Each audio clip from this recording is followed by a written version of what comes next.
حضرت آیت الله بروجردی رحمت الله علیه فرمودند در یک مخمصه و گرفتاری گیر افتادم.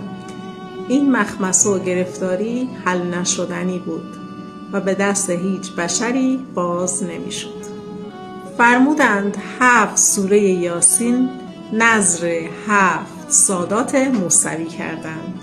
اولی رو به نیت آقا امام رضا و دومی به نیت خانم حضرت معصومه خوندن.